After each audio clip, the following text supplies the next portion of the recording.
მოგესალმებით, სალომე უგულავასთან და ირაკლი კეკნაველიძესთან ერთად მე ნინო მაჭარაშვილი ვარ და დღეიდან უკვე ნამდვილად გვალი მაგიდაზე მოგესალმებით. გვალ მაგიდაზე ვისაუბრებთ და ყოველ პარასკევს 9 საათზე გავალთ ეთერში.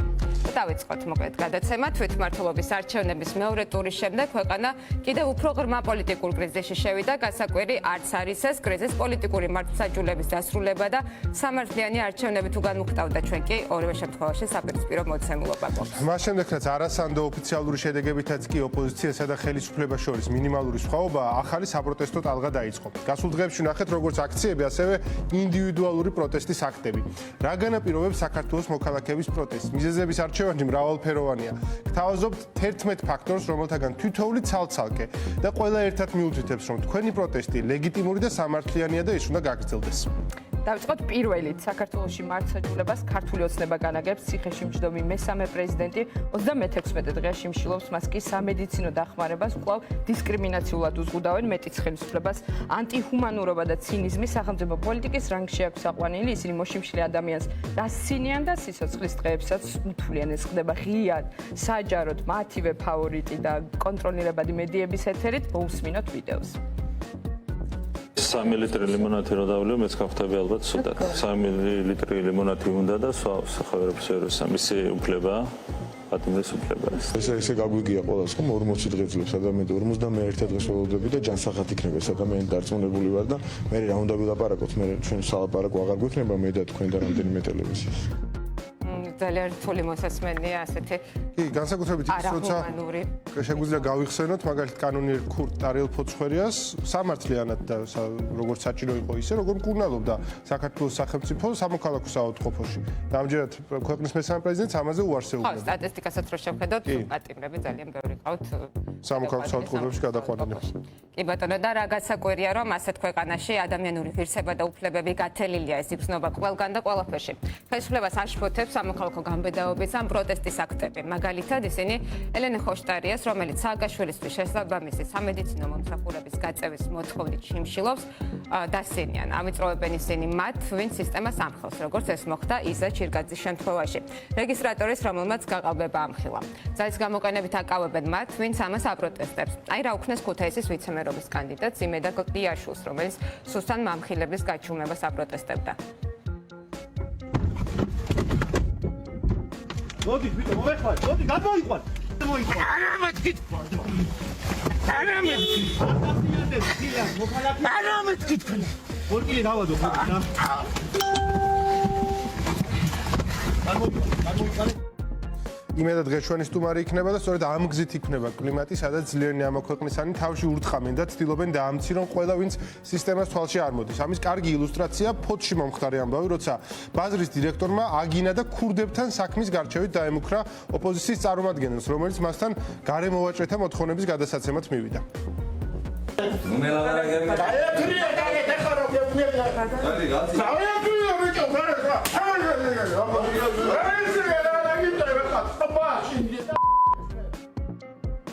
შემზარავი კადრები არის და ძალიან უსიამოვნო სანახავი კომენტარს არ საჭიროებს, მაგრამ ქურდების ნაწილი იყო ნიშანდობლივი იქ, სადაც სახელმწიფო ვერ ფუნქციონირებს, ადამიანებს მიაჩნიათ, რომ დავა შეიძლება გადაწყვიტონ ქურდებთან. და საზოგადოებასთან ბრძოლა. ეს არის მნიშვნელოვანი ნაწილი საზოგადოებასთან ბრძოლისას ხელისუფლება იყენებს ყველა ბერკეტს, ამის ერთ-ერთი ბოლო გამოვლინება სუსის მუხარა. ზოგადად სუსი ხშირად გვანებირებს ეგრეთ წოდებული სახელმწიფო გადატრიალების ეგიდით წამოწყებული უშედეგო გამოძიებებით, ამჯერად კი რიგით მოქალაქეებს გვაფრთხილებენ, რომ მაგალითად Facebook-ზე რევოლუციაზე საუბარი დასჯადია უკიდურესად პოლიტიზირებული სუსის ამ განცხადებებმა ფასი კი დაკარგა და მოქალაქეებმა Facebook-ზე დაცინვით კი უპასუხეს, თუმცა ეს განცხადებები რომ სახიფათოა ამაზე ყველა შეგვიძლია შევთანხმოთ. ხო, თან არ უნდა დაგვაუწყდეს, რომ საუბარი უწყებაზე, რომელმაც არაფერი ქნა, მაგალითად 5 ივლისის წინ, როცა ღიად ანონსდებოდა ის ძალადობა, რაც შემდეგ კი, 5 ივლისს ვინც ის ძალადობა დააორგანიზა, დღეს გავრცელდა ინფორმაცია, რომ ხვალისთვის ემზადებიან, რომ მობილიზდნენ იმისთვის, რომ თითქოს ერთიანი ნაციონალური მოძრაობის წინააღმდეგ იბრძოლონ. ანუ ხვალე მობილიზებას აცხადებენ პოლიტიკური აქტივია და იყენებენ ყოველთვის, როცა სჭირდებათ და არ დაშლინენ რასაკვირველია. ეგრეთ წოდებული სახალხო გვარდია. 5 ივლისსაც მათ ინტერესებს აღასრულებენ. ხო და ნუ სუსი გამოხატვის თავისუფლების შეზღუდვას ცდილობს იქ, სადაც არ აწყობს და ზოგადად კარგახანია ხელისუფლება გამოხატვის თავისუფლების შეზღუდვისკენ დაუოკებლად ისწრაფვის. მისი რომელი ფრთან დაახლოებული ჯგუფი აღარ ითხოვდა სხვადასხვა დროს ცენზურას ცილის წამების აკრძალვის ეგიდით. ამჯერად გია გაჩიჩილაძემ იგივე უცნობმა პარლამენტს მიმართა საკანონმდებლო ინიციატივით, რომელმაც ჟურნალისტებს ცილის წამება და ბრწყალებში შეურაცხყოფელი ფაქტების გასაჯაროება უნდა აკრძალოს. ბაშოვის ასეთი კანონმდებლობა არის ბერკეტი ხელისუფლების ხელში, ავტორიტარული ხელისუფლების ხელში, რომ თავად გადაწყვეტს რა არის სიმართლე და რა არის ტყუილი. ანუ წარმოვიდგინოთ სიტუაცია, სადაც ოცნების ხელში არის სასამართლო, ის თავად გიჩვენებს თავისივე სასამართლოში, რომ ის წინააღმდეგ თურმე რაღაც ცილის სამებური გავრცელდა და დაგჭით მე და აგიგრძელოთ მის შესახებ საუბარს. მე უცნობი არ არის პირველი, ეს არის ერთ-ერთი ჰიპოსტაზი, ასე ვთქვათ, ხელისუფლების, რომელიც ცდილობს ამის კულტივირებას. დიდი ხანია ქართული ოცნება ამაზე საუბრობს და ეძებს კიდევ უფრო მეტად მედიის შეზღუდვის ბერკეტებს. ჩვენ ნახეთ უამრავი ნაბიჯი და ესეც ერთ-ერთი ინსტრუმენტია, ალბათ ერთ-ერთი მომავალი, რაც ჩვენ გვემუქრება ქართული ოცნებისგან. და თუ ზემოთ და თუ რომელიმე ზემოთ ჩამოთვლილი ან სხვა უსამართლობის მსხვერპლი ხართ, სამართალსაც ვერსად იპოვით, სასამართლო უზურპირებული აქვს ხელისუფლების მორჩილ მოსამართლეთა ჯგუფს, ამ ყბადაღებულ კლანს. გასულ კვირაშიც იუსტიციის უმაღლეს საბჭოში 2 წევრი კლანთან დაახლოებული მოსამართლეებით ჩაანაცვლეს. ჩუმად, ქურდულად, სანამ ყურადღება არჩევნებზე იყო გადატანილი. შესაბამისი რეაქცია ჰქონდათ პარტნიორებსაც, რომლებიც ამ საკითხზე განსაკუთრებით წუხან. ხომერ გავცელეს განცხადება, ხო, მოსამართლეთა კონფერენციამ და კარგი ამბავი ის არის და უჩვეულო და ჩვენზე კიდევ უფრო მეტი ხანია ვინც აკვირდება. სადაც ერევიანო ჩვენ საქმეში. არა, ეგ კონფერენცია მე თქვა, მაგრამ ჩვენზე 16 მოსამართლე და ეს სიაღია გაემიჯნა ამ განცხადებას, რომელიც ჩვენ დასავლელ პარტნიორებს ძალიან უხეშად და აგდებულად პასუხობდა და ის ადამიანები, ვინც დიდი ხანია აკვირდებიან საქართველოს სასამართლო სისტემას და ჩვენზე დიდი ხანი ამბობენ, რომ უპრეცედენტოა ეს და იმედი ესია გაიზრდება დასავლეთისგან დიდი ზეწოლა და როგორც ჩანს, ყველას არ უნდა რომ გადაყვეს ამ კლანს. კი, მაგრამ აქაც საკუთარი კონკრეტული სახელების დარქმევა ძალიან მნიშვნელოვანია. ეფემერულ კლანზე საუბარს, ეს კლანი არსებობს ბიძინა ივანიშვილის ფრთის ქვეშ, სწორედ მისი ნებართვით, მისი დავალებით მოქმედებს და სამწუხარო რეალობა ის გვაქვს, რომ თუნდაც ყველაზე მკაცრი განცხადებები მათ წინააღმდეგ უკვე აღარ მუშაობს, ალბათ საჭირო იქნება უფრო აქტიური და ხელშესახები მოქმედებები კონკრეტულად ამ მოსამართლეების და იმათ წინააღმდეგ, ვინც მათ მართავს.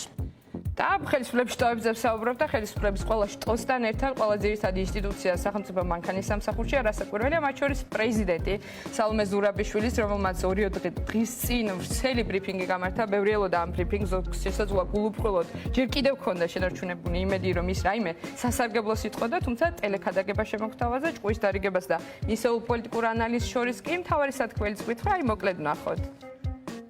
არჩევნები ჩატარდა თავისუფლად. ჩემი პოზიცია ყოფილი პრეზიდენტის შეწყალებაზე მყარი და უცვლელია. არა და არასოდეს. ნუ ადამიანის სიცოცხლეს და კეთილდღეობას რომ ხელისუფლებისთვის ფასი არ აქვს, ამაშიც ჩანს ქვეყანაში პანდემია შესაძლებლიდან ყველაზე უარესი სცენარით წარიმართა. რამდენიმე დღის წინ კორონავირუსით გარდაცვლილთა რაოდენობა 10,000 გადაცდა, დღეს უკვე 10,300-ია. პანდემიის დასაწყისში ალბათ თავს დაგვრცემდა ასეთი პროგნოზი, მაგრამ ხელისუფლებამ ვირუსი ვერ მართა, მოსახლეობა ვერაცრა, ადამიანთა სიცოცხლე და ჯანმრთელობა გაწირა. ალბათ არავის გვეუფლება ოპტიმიზმი, როცა დღესაც გვეუბნებიან, აი დღეს რომ ჩავარდნილი ვაქცინაციის დასახალისებლად ძლიერ საკომუნიკაციო კამპანიაზე ფიქრობენ. და ამ ყველაფერს აგვირგვინებს ის, რომ მოქალაქეების ჯიბეში ცოტა ფულია და რამდენიცა ისიც არაფრად ღირს, სანამ გვიმტკიცებენ, რომ ეკონომიკა დუღს და გადმოდუღს, ყველა გვზნობს, როგორ გაძვირდა ყველაფერი და როგორ დაკარგა ფასი ფულმა, მოსახლეობა გაღარიბდა, რეკორდულად გაიზარდა სოციალური შემწეობის მიღებთა რაოდენობა, დღეს ამ დახმარების იმედზეა მოსახლეობის თითქმის მეხუთედი. თუმცა ამის საჭიროების მქონე და მსურველი არის გაცილებით მეტი ინფლაცია კი რეკორდულია და უკვე ყველას შეეხო, მათ შორის საშუალო და საშუალოზე მაღალ კლასს. და ბოლოს, მაგრამ ყველაზე მნიშვნელოვანი, თუ ამ ყველაფრის, რადგან ახლა ჩვენ აქ ვისაუბრეთ, შეცვლა გსურთ ხელისუფლება არჩევანს გართმევთ. ხელისუფლება მოახდინა არჩევნების წინ სრული მობილიზება ადამიანური და ფინანსური რესურსების. უკვე სტანდარტულად ქცეული ფრაზები სახელმწიფოსა და მმართველ პარტიას შორის ზღვის წაშლის, ამომრჩევლთა მოსყიდვის, დაშინების შესახებ პრინციპულად ახალ ეტაპზე გადავიდა. ამერიკის საელჩოს განცხადებაში გამოყენებული იყო ტერმინი აქამდე არ ნახული და ეს სრულად ახასიათებს ხელისუფლების მობილიზების და მონდომების მასშტაბს. მეორე მხრივ ეს იყო ყველაზე ნაკლები ბიუჯეტიანი არჩევნები ერთიანი ნაციონალური მოძრაობის და მთლიანად ოპოზიციისთვის 2012 წლის შემდეგ. ამ პირობებში ოფიციალური მონაცემებით დასმული შედეგი და მცირე სხვაობა ოცნების კანდიდატებსა და ენების კანდიდატებს შორის მიუთითებს, რომ ოპოზიციურად განწყობილი ამორჩეველი ბევრად უფრო მობილიზებული, მონდომებული და უბრალოდ ბევრად მეტია, ვიდრე ხელისუფლების ხარდამჭერი. ხელისუფლებამ მაინც გამარჯვება დაიწერა თავის ტაბლოზე და ამით ქვეყნის უმრავლესობას გამოწვევა გაუგზავნა. როგორ გრძელდება ბრძოლა პროტესტის რა სახალხო და ინდივიდუალური გზები არსებობს და შეიძლება თუ არა რომ კონდეს გეგმა. ამ თემებზე ვისაუბრებ ჩვენ სტუმრებთან ერთად გიორგი მშვენიერაძე, იმედა კლდიაშვილი და ნიკა მელია, ერთიანი ნაციონალური მოძრაობის თავმჯდომარე არიან ჩვენი სტუმრები. ეხლა უნდა შემოგვიერთდნენ ისინი და ბევრი გვაქვს მათთან სალაპარაკო და ჩვენ არ თავაზობთ, არ გვინდა რომ მხოლოდ პოლიტიკოსები იყვნენ ხოლმე ჩვენი სტუმრები. პროტესტებს როცა ვსაუბრობთ, პროტესტის მნიშვნელოვანი შემადგენელი ნაწილი არიან ჩვეულებრივი მოქალაქეები, ჩვენ ნებისმიერი, ვისაც შეუძლია რაიმე გააკეთოს ამ ყოველივესთან დაკავშირებით და გვაინტერესებს რა არის ყველას გეგმა. მივესალმებით ჩვენ სტუმრებს. მოგესალმებით, ნიკა, აქეთ გელოდებით, გიორგი აქეთ. იმედა გვიხარია რომ თავისუფალი ხართ და გააქვთ შესაძლებლობა რომ იყოთ აქ. გამარჯობა, მადლობა სტუმრობისთვის. გამარჯობა კიდევ ერთხელ. ესე იგი ერთი ინფორმაციას ვიხდი ახლავე. ხუთაისში დაკავებული ყავთ ორი აქტივისტი, იმედა ონიანი და მიშა მუმლაძე, რომელიც გუშინ დააკავეს, მათაც პროტესტის გამოხატვა უნდათ და ეს არ დაცალდათ და იმის მაგერად რომ მალე გამოაშვათ და უკვე ყოფილიყვნენ თავისუფლად 48 საათიანი პერიოდი ბოლომდე გამოიყვანეს და მეორე ღამეც დატოვეს წინასწარ იზოლატორის. ეს არის ნაცადი მეთოდი. ნიკა, პირველი კითხვით შენთანაც გადმოვალთ. როგორი არის მიხეილ სააკაშვილის ჯანმრთელობის მდგომარეობა? იმიტომ რომ ყველაფერი განსხვავებული ინფორმაციები გვესმის ხოლმე სამწუხაროდ და გამარჯობა. დიახაც, ნუ ახლა პირდაპირ თქვა გასაგებია რომ უახლოეს დღეებში თუ ვითარება არ შევაცვლებიოთ უბრალოდ მიდგომა მიხეილ სააკაშვილის სადმი ხელისუფლებას და არ ვაიძულეთ მარტივად ყოველგვარი მიკი ბოკების გარეშე. ნუ ადამიანის სიცოცხლეს სახეზე იქნება თუ არა, არავინ არ იცის. ამიტომ ახლა 25 დღეა შიმშილობ, ვერავინ იტყვის 38 დღეს რა იქნება, ხო? ამიტომ ყველაფერ ცუც ველოდები მე პირადად და უკვე მაქსიმალურად როგორც თანამებრძოლი, როგორც საქართველოს მოქალაქე, როგორც დესტაბილიზაციის მორევში არ ჩავარდნის მსურველი ქვეყნისა, უნდა გავაკეთო, აიძულოთ ხელისუფლება გადაიყვანოს სამოქალაქო სამედიცინო დაწესებულებაში.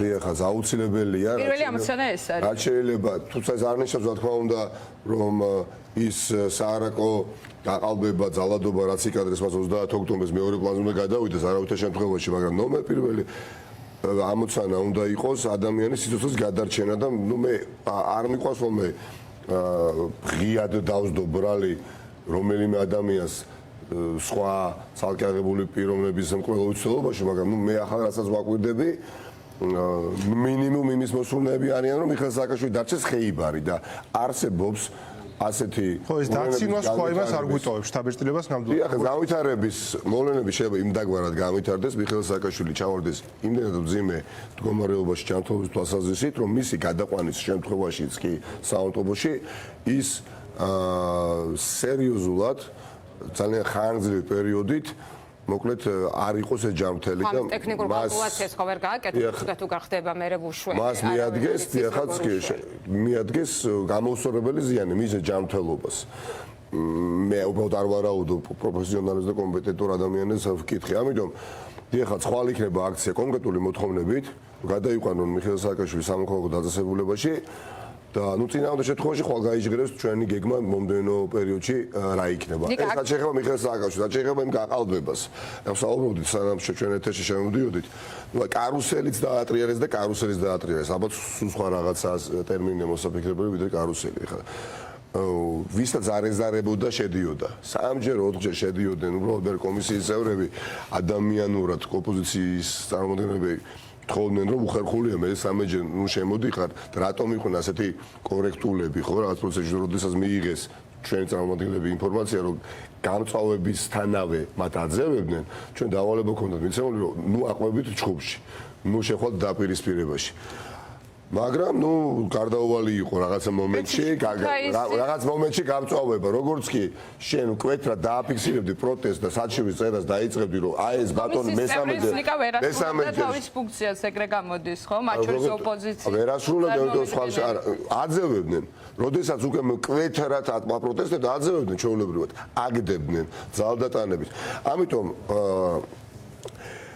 ამ ბრძოლას გამარჯვებამდე მივიყვათ, რა თქმა უნდა, ყველაფერთან რიცხოვნებასთან ერთად ჭკუით უნდა ვიაროთ. მე ვეთანხმები მოსაზრებებს ყოველთვის, რომ ხა ერთია ემოცია, შეშლილი ემოცია არ უნდა იყოს, მეორეა რეალობა მძიმე, მესამეა უბრალოდ გონებითაც უნდა დაჯამდო შენი რეჟიმის წარმომადგენლები, რომლებიც გუდავენ და უნდა ხალხში იყოს წარმოდენილის პესიმიზმი და სასოწარკვეთა. თავდადება ალბათ საჭირო, კი მეფიქრო თავდადება საჭირო, არ გამოვა. ვერ დავამარცხეთ რეჟიმს, კი ბატონო 300-400 ადამიანი მზად უნდა იყოს, რომ ამ რეჟიმს მშვიდობიანი გზებით ებრძოლოს. ყოველდღიურად გეთანხმებით, ვეთანხმები მეგობრებს შეაცავლოთ ყოველდღიურად, მაგრამ ადამიანები არიან ამ თავდადების მოლოდინში. ხედავ ამ თავდადებას, კი ბატონო, ხედავ სურველებს თავდადების, ხედავ. ეხლა მე არ მინდა არც თქვენ გინდათ იცხოვროთ იმ ქვეყანაში, სადაც მართლა ნიკა გეგმებზე დაგიბრუნდებით დეტალურად, უბრალოდ სააკაშვილის თემაზე, და გიორგი, რას რისკავს ხელისუფლება? რა თქმა უნდა, ჩვენ არ გვინდა იმის დაშვება, რომ რაღაც ფატალური შედეგით წარმოვიდგინოთ საქართველოს მესამე პრეზიდენტის სიცოცხლის დასრულება, მაგრამ ეს რისკი დგას. ანუ რას რისკავს საქართველოს ხელისუფლება? თავის მოტყუებაა, ეხლა დღეს უკვე ამდენი დღის სიმშილობის მერე რაღაც საუბრობდეთ იმავე ლექსიკითა და იმავე განწყობით, როგორც ბატონი კობახიძე დაждდება ხოლმე ეთერებში და ყვება რაღაც გაუგონარ ტყუილებსა თუ ჭორებს ადამიანზე, რომელიც 37 დღეა სიმშილობს და ბოროტის სარკაზმია ალბათ, კიდევ სიტყვა ჭორი. სამლიტრა ლიმონათის მაზე, ხო? ეს არის ცხადია. ჭამს და სვამს უფრო. ჭამს კიდევ სვამს და თან სიმშილობს, როგორც თავადამორდა გუში რაღაც ერთწუთიანი დაშვერები, ხო?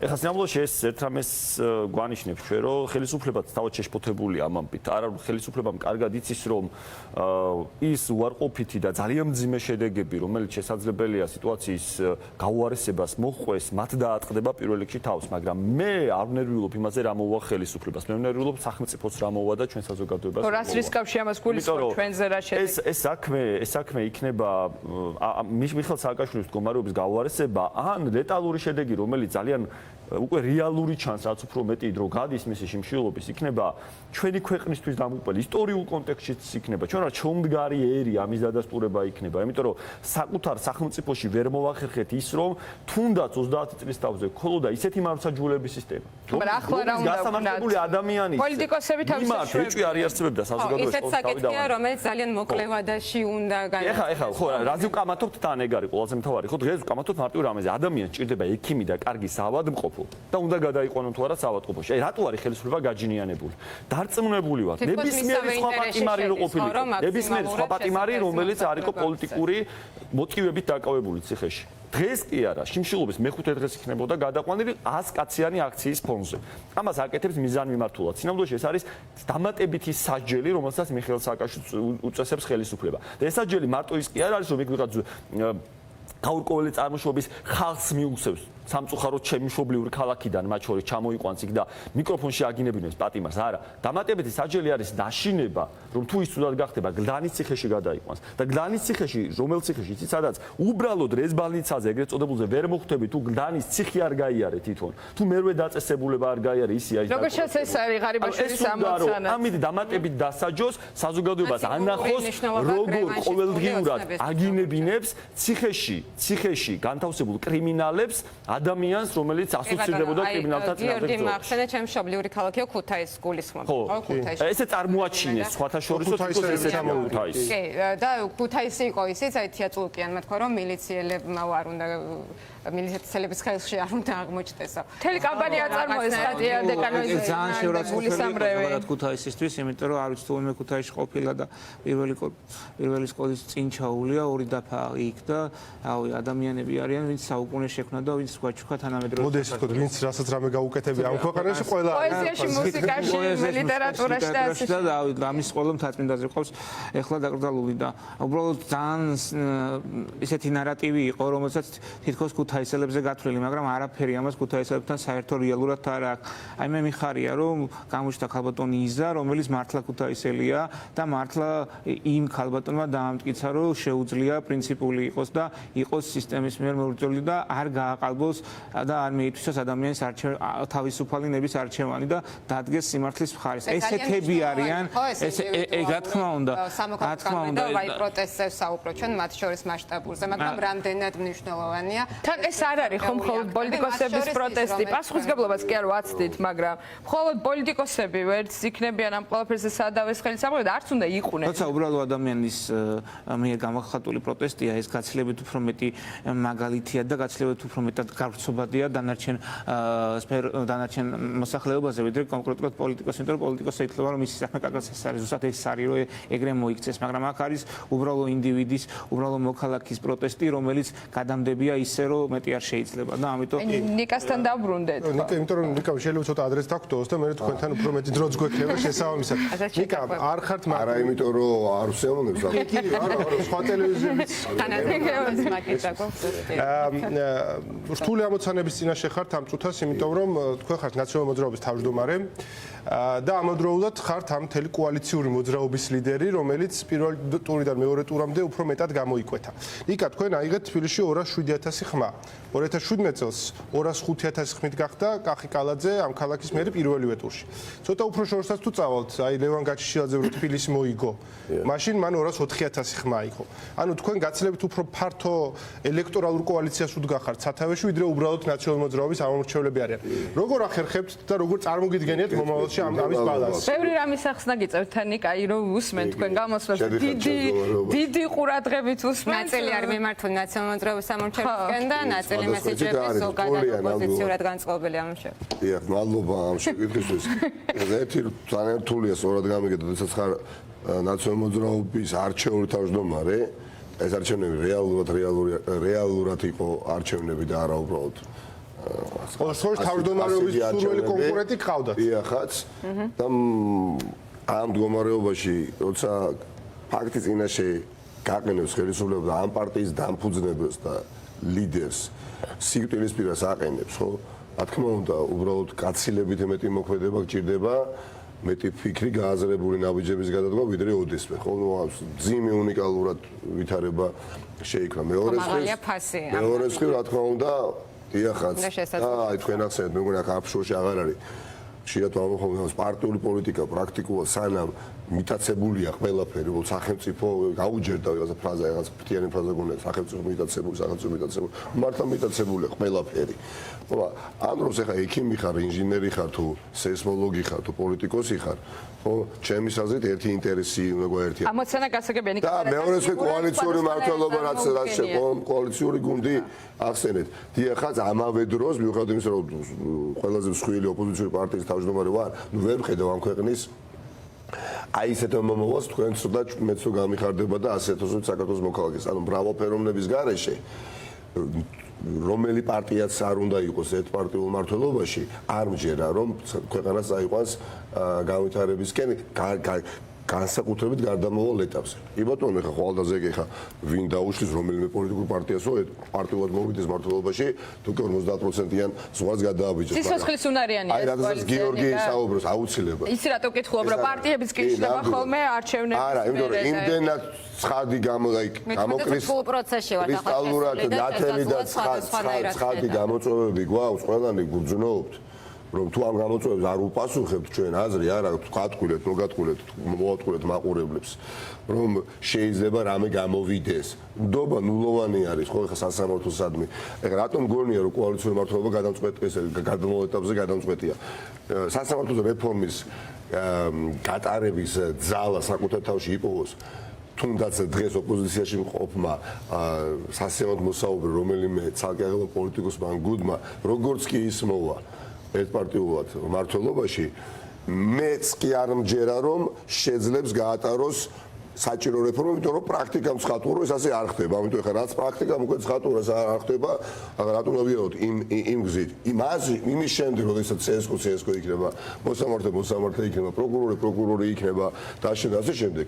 არ უნდა იყოს ჩვენს ასე თქვა პოლიტიკურ რეპერტუარში ეს ფრაზა ძალიან ხშირად გამოსაყენებელი, რომ ერთპარტიული მმართველობა ცუდია, ასე შემდეგ. კი ბატონო, თუ ვიღაცამ ეხლა როდესაც მიიღო მანდატების უმრავლესობა, დემოკრატიაზე მუშაობს, ზოგადად ის ხმა აისახოს რეალურად, ხო? ნება რომელიც გამოიხატება ხოლმე. ხო და აი როგორ უნდა აისახოს, ნიკა მესმის რომ მეუბნებია რომ რა გაქვთ გეგმა, და მესმის რომ ეხა მყიფე სიტუაცია რომ რაღაც ძალიან რაში გამოყვან ნიკა მოქალაქეები აი ახლა რა არის აი endgame-ის სიტყვას ვიყიდე, აი ბოლო წელი ამოცანა, აი რა უნდა გაიგოს ახლა თქვენ იმასაც ამბობთ ხოლმე რომ აი ყველა გეგმის გამხელა არ მინდა, ესეც გვესმის, მაგრამ აი ვინც მოყვებათ, ვინც მზად არის რომ ამ ბრძოლაში შემოვიდეს, აი რა არის უახლოესი ამოცანა? მოპარული არჩევნები უნდა დავაბრუნებიოთ და სამართლიან გარემოში ახლა მე ჩემთან მიმართებაში რა თქმა უნდა არის სხვადასხვა დამოკიდებულებები ჩამოყალიბებული საზოგადოებაში ნაწილისთვის რაღაცა რევოლუციისკენ ასე ვთქვათ შემართული ადამიანი ვარ ნაწილისთვის რაღაც ვიღაცისთვის შემართული მაგრამ არ გამოდის ხახნო ხალხის ღელვარების გარეშე როდესაც შენ არჩევითობის უფლებას გართხოვე, როდესაც შენ წარმომადგენლობითი დემოკრატიასთან მიმართებაში გეუბნებიან რომ მორჩა გათავდა ეს არ იქნება, ეხლაც მაშინ გვაქვს უფლება რომ ხალხი ღელავდეს მოედნებზე, ხალხი ღელავდეს სხვადასხვა ქალაქებში და ვითხოვდეთ ხელისუფლებისგან რომ ხელისუფლება დაუბრუნონ თავარ წყაროს. ეხლაც გაცვეთილი ეს პროზები კი ბატონო. ჯერუსთავის ციხესთან აქცია და შემდეგ ფიქრობთ გაშლა. არ გამოდის, მოდი პირდაპირ თქვა და ვეცდები რომ კუთხეებიც არ დავამგვალო. ბიძინა ივანიშვილმა რეჟიმმა ბატონმა ღარიბაშვილმა მურუსიძემ ნაშენმა დაინახონ რომ ის ნება რომელიც გამოიხატა 30 ოქტომბერს ხო ხალხის მიერ ეს ხალხი ზაზე ეფემერული ხალხი კი არ არის არსებობს ეს ხალხი პარალელურად არ უნდა დავკარგოთ თავარი რაც მოვახერხეთ ჩვენ არ ვიბრძვით ახლა არ გაგრძელდება ეს ბრძოლა უახლოეს პერიოდში დღეებში რაღაცა პარტიული წარმატებებისთვის ჩვენ ვამბობთ რომ განსხვავებული ოპოზიციური პარტიების წარმომადგენლები დგებით ამ ფერხულში ბრძოლის რომ არჩევნების შესაძლებლობა მოვიპოვოთ. აი მამუკა ხაზარაძეს გვეყოლება შემდეგ. უნდა მოვიპოვოთ ეს შესაძლებლობა. დღეს არ არის შეუძლებელია. ნუ სხვა არჩევნები როგორ დარჩება? მაშინ უნდა აიღო ჩაკუჩი პირდაპირ გეუბნებით. აი ბოტკოველი გიორგი მიყვებოდა გუში. თელავში.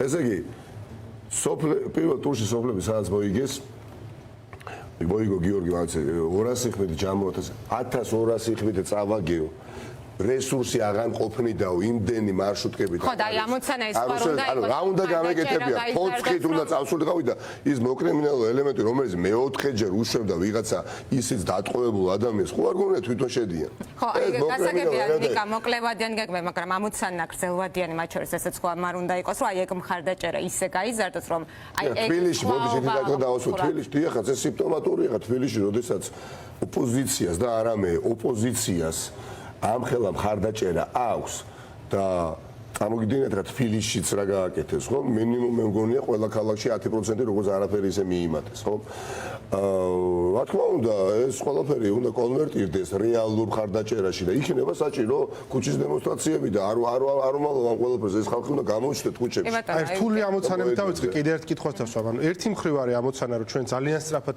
პარალელურად მოდი შეგი საერთაშორისო ჩვენს პარტნიორებთან ამასაც უხსნით თქვენ აქციებს ყველა მიუხედავად ძალიან როგორც თავს ვატან ძალას არ დაგიმალავთ რომ აი გადაცვლის პროცედურებში მივიღოთ მონაწილეობა, გასაჩივრების პროცედურებში მივიღოთ მონაწილეობა. იმიტომ რომ რა მეც კი ვიცი რომ აზრი არ აქვს, ვიცი და ხალბატონი მირანდა მესხი დამხვდება ხო კრებსის სახელით ყველგან და აზრი არ აქვს, მაგრამ აქვე აქაც გულწრფელი ვარ, მინდა რომ ყველა ჩვენ ქვეყნის კომაქტებს ადეკო პარტნიორთა ვიყოთ პირნათლებით თქვათ რომ ყველაფერი ვეცადეთ, იქ მივედით, აქ მოვედით, გავასაჩივრეთ, არ მიიღეს სარჩელი, არც კი განიხილეს, რა გავაკეთოთ ახლა? რა გავაკეთოთ? ამიტომ ეს რა გავაკეთო? მე მოძებნილი მაქვს ეს პასუხი, ეს რა გავაკეთო არის დიახაც ყველაფერთან ერთად ხალხმრავალი შვიდობიანი მღელვარება იქ სადაც საჭირო არის. და სწორედ აქ არის სკეპტიკოსების თავარი კითხვა. და ბოლო კითხვაც ლიკასთან ხალხმრავალი ხმაურიანი პროტესტი. რამდენად არის იმის მომტანი, რომ კიდევ უფრო გაიზარდოს ოპოზიციის მხარდაჭერა, რაც კიდევ გადატეხვის შესაძლებლობას აღარ დაუტოვებს ხელისუფლებას. მე მგონია რომ ანალოგიები არ უნდა ვეძებოთ უახლოეს თუნდაც წასულში, იმიტომ რომ მე რაც პოლიტიკაში ვარ ყოველ შემთხვევაში ჩართული არ ყოფილა ასეთი კონსენსუსი საზოგადოებაში, არჩევნები გაყალდა, არ ჩარშა.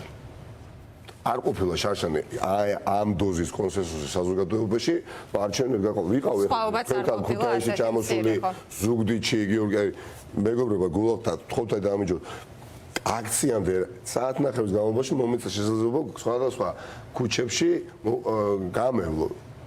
იქ თუ იქ არ იგრძნობა, რომ ხელისუფლება არის გამარჯვებული, ხახ.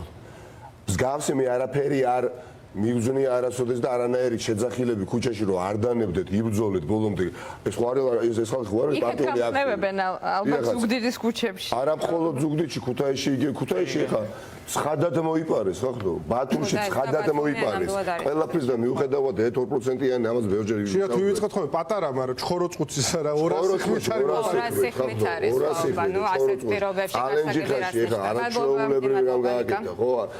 გია ხარჩილოვამ არ ეკოთ, მათაც კი არ ეკოთ რესურსი, დაწოლა იყო უდიდესი ზუგდიდზე. დაწოლა იყო 400-ზე, ბათუმზე ასე და იქ დადგა გია ხარჩილოვა მეგობრებთან ერთად 27 საარჩევნო უბანე თუ ავწდები და რეალურ არჩევნებში გია ხარჩილოვასა და გვინდა ლაპარაკი, მაგრამ უნდა დაგემშვიდობოთ რეგიონულ ლიდერები ძალიან საინტერესო აღმოჩენა იყო ამ არჩევნების და შემდეგ გადაცემაშიც გავაგზავნოთ. ძალიან დიდი მადლობა.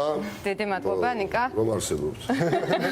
დაგემშვიდობოთ წარმატებითია დაგწევათ წარმატებები. მადლობა. ბრუნდებით და მადლობა მოწმინებისთვის. იმედად თქვენთან მეკდება შემდეგი კითხვა. კოალიციის სიცოცხლის უნარიანობაზე როდესაც ვსაუბრობთ, კოალიციის შემადგენელმა სხვა პარტიებმაც იგივე გაწყობა უნდა გვაჩვენონ, ხო? როგორ ხედავთ თქვენ ამ ყველაფერს, იმიტომ რომ პარტიებიც, აი მე ვახსენე, პარტიებიც კი იშლება ხოლმე არჩევნების შემდეგ და კოალიციები როგორ ძლებენ? ნუ ჩვენ ქუთაისის მაგალითზე გეტყვით, კონსენსუსია მანდ თავარი რა. ანუ როცა კოალიციაზე საუბრობ, მზად უნდა იყო რომ წახვიდე რაღაც დათმობებზე რა. ერთი საკითხი შენი მიმართულებიდან, ერთი საკითხი სხვა მიმართულებიდანაც უნდა მიიღო, ესე რომ ვთქვათ რა. მაგალითად ქუთაისში ჩვენ როცა დავჯექით და ვსაუბრობდით როგორი პოლიტიკა გვექნებოდა, ჩვენი მოთხოვნა იყო რომ გადასახადები რაიმე დოზით შეგვემცირებინა და დავაანონსეთ კიდევაც რომ ქუთაისში ბიზნესის ქონების გადასახადები იქნებოდა განულებული ჩვენი კოალიციის შემთხვევაში.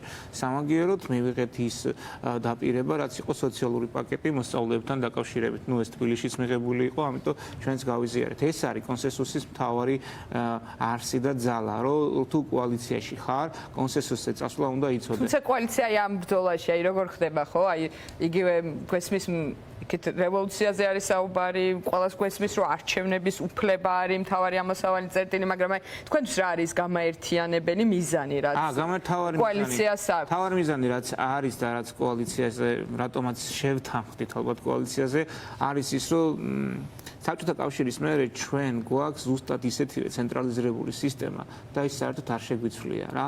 რეალურად ჩვენ ისევე ქართულ საბჭოთა კავშირის ცხოვრობ დამოუკიდებლობა მივიღეთ, თორე ცენტრალური ხელისუფლება არანაირ შემთხვევაში არ დაგვინაწევრებია რა. ეს არის მთავარი ჩვენი ამ ეტაპზე. დაგვინაწევრებია კი არა, ბოდიში ყარებაშვილმა თქვა რომ საერთოდ თვითმართველობის დააუქმა.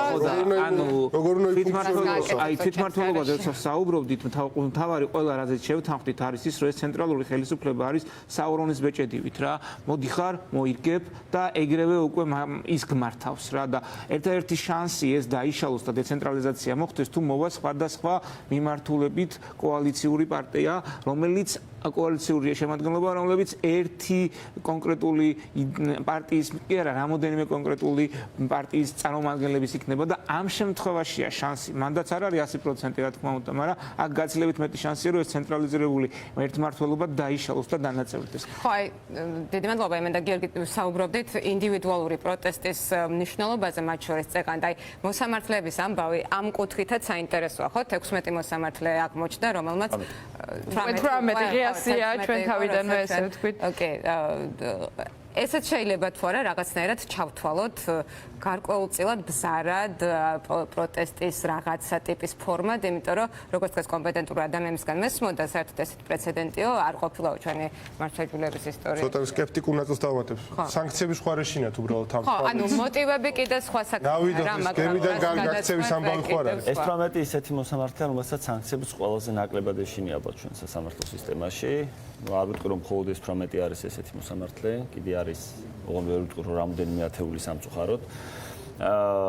სასამართლოზე როცა ვსაუბრობთ, ის საკმაოდ კომპლექსური საკითხია, ცხადია და ისიც ვიცით რომ ამ წლების მანძილზე ხელისუფლებამ მასთან გარიგებაში მყოფი სასამართლო კლანის მეშვეობით ფაქტობრივად გაასუფთავა, მაქსიმალურად გაასუფთავა სასამართლო სისტემა იმ მოსამართლეებისგან, რომელსაც განსხვავებული აზრი ჰქონდა და მათ შორის ეს არ იყო განსხვავებული აზრი რაღაც ყოფილ საკითხებზე, ხო ეს იყო ფუნდამენტურ საკითხებზე, სასამართლოს როლზე, მის დამოუკიდებლობაზე და ესე ვთქვათ, ამ დიდი მოსამართლე დიდმა ნაწილმა, რომელიც არ ეგუებოდა ესეთ მართლმსაჯულების სისტემას, სასამართლო სისტემა დატოვა.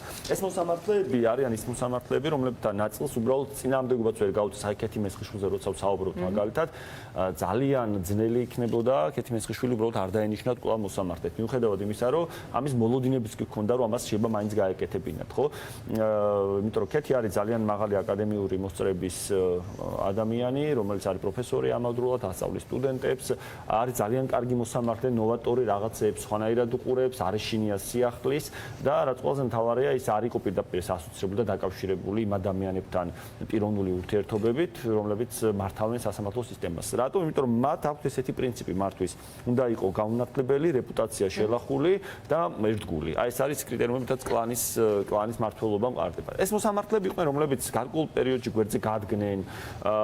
შეიძლება არ ქონიათ აქამდე ყველა მათგანს გაფუჭებული ურთიერთობა პირდაპირ ამ კლანთან, მაგრამ ყოველ შემთხვევაში არც აქტიურად მონაწილეობდნენ მათ მიერ ჩატარებულ კონფერენციებზე, რაღაც არ გამოხატავდნენ მათ მხარდამჭერ პოზიციას, მაგრამ ნუ იყვნენ, მისთვის და რაღაცები აწუხებდათ. ბევრ მათგანთან მქონია შეხება, საუბარი, ბევრს წუხილი გამოუთქვა, მსგიათ თუ ხო, აი დასკვნა რა არის ამ კლიმატმა იმოქმედა, როგორც ფიქრობ. ეს უკვე იყო ის მიჯნა, რომელთაც მიხვდნენ, რომ საკითხი ესე კი აღარ დგას, რომ სასამართლო დამოუკიდებელი იქნება თუ არ იქნება. აქ საკითხი ესე დგას, რომ ჩვენ დასავლეთისკენ მივდივართ თუ აღარ მივდივართ.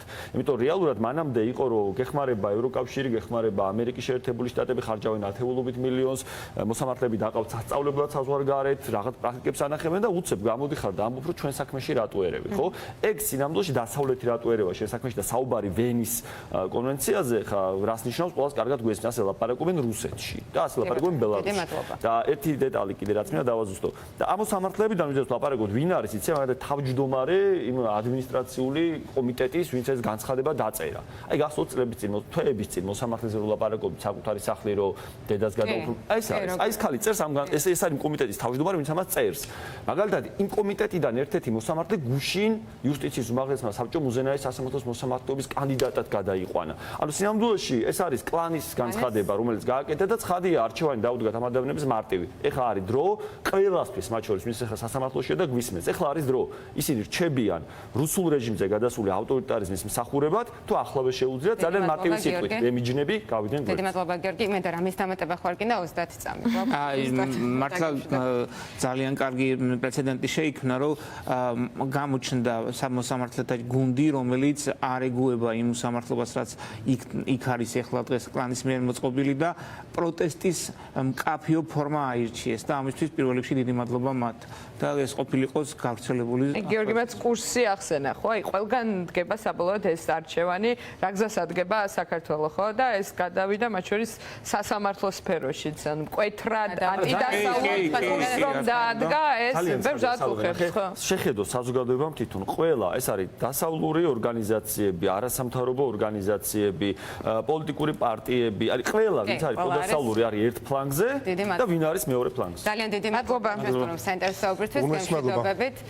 ჩვენ რეკლამის შემდეგ დავბრუნდებით მამუკა ხაზარაძე და ქეთი დევტარიანი შემოგვიერთდებიან, დაგველოდეთ.